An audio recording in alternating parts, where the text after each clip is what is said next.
The iPhone 8 is here. Same basic shape and feel as last year's iPhone 7, but with the huge physical difference of adding a glass back instead of metal. This is my first time touching the iPhone 8 since Apple didn't invite me out to their launch event, not really sure why, and the glass makes it surprisingly heavy, which I actually really like. Will this new glass iPhone have the same structural integrity that the metal iPhones had previously?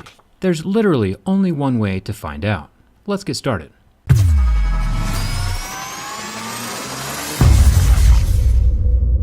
Apple claims that this is the most durable glass ever on a smartphone. Pretty bold claim.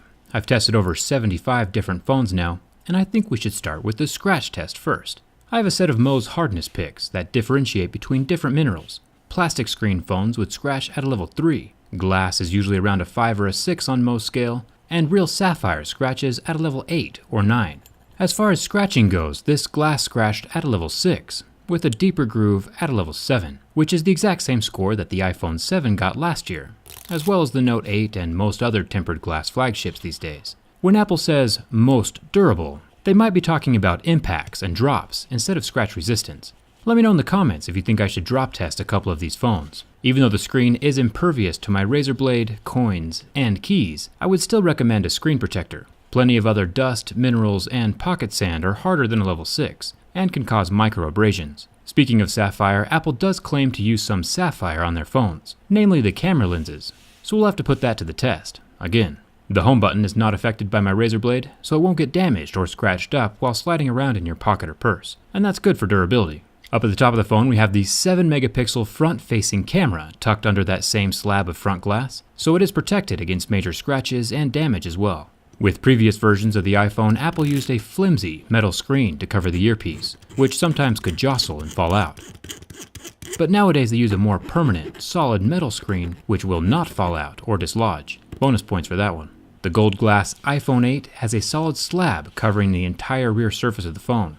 Still undamaged by my razor blade, it's also good to see the Apple logo and the iPhone text are layered under the glass and not exposed on the surface. This means they won't rub or wear away with use or time. It's pretty cool how the dual-tone LED flash blends so perfectly with the pink and gold color of this phone. Protected under the glass surface, things are still looking sleek and aesthetic. One cool thing is that right next to the camera lens there's a little microphone hole that has a metal grill in it. Apple's attention to small detail and aesthetics is amazing. Most phones just leave it as a hole with no protection. And now for the camera lens. Apple claims that this is made from sapphire. Sapphire is a super premium and expensive and durable material that resists scratching until level 8 or 9 on Mohs scale. Testing out this claim with my razor blade, which is about a 5.5 on Mohs scale, leaves no scratches, which is great. And that means that this camera lens is just as durable as regular glass so far. But when I test Apple's sapphire with my Mohs picks, I see visible marks at a level 6, and a level 7, and a deep catching groove at a level 8. It looks like Apple's still using their own proprietary blend of sapphire. I delved pretty deep into this subject during a previous video, and it is indeed aluminum oxide, which is the ingredients of sapphire, but my Mohs picks and an electron microscope indicate that it is a lower grade material than the actual pure sapphire that's used in Tissot's premium high-end watches or the full sapphire display on the HTC Ultra Sapphire Edition, both of which didn't scratch until level 8.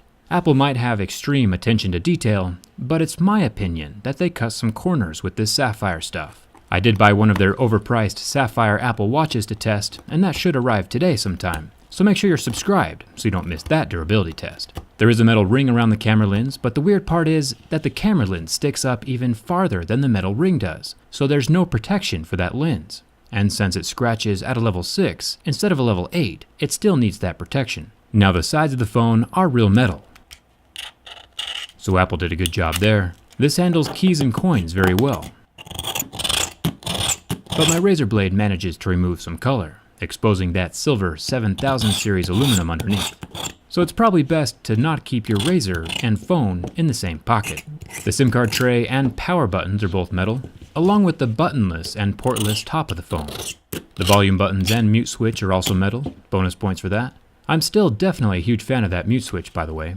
I wish more Android phones had that feature. The singular proprietary lightning port is at the bottom of the phone, still metal down here as well, and still no headphone jack. But Apple has been kind enough to include a dongle in the box if you don't happen to have one of your own.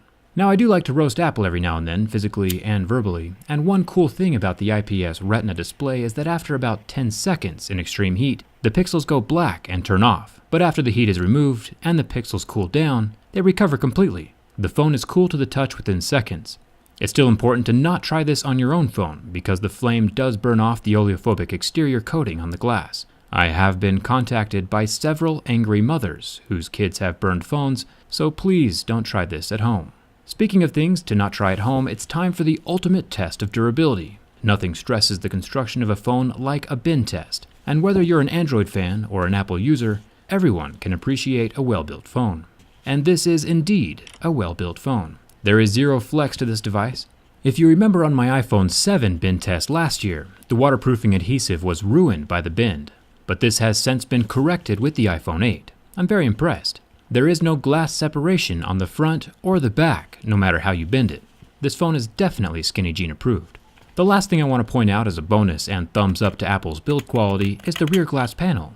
It has a lip of plastic around the edge as a cushion to protect the glass during drops, so the plastic helps out. Smart design choice. The front screen also has a plastic cushion around the glass as well.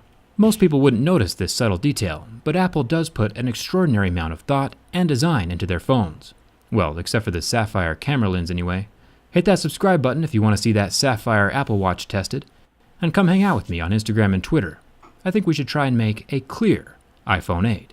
Thanks for watching, and I'll see you around.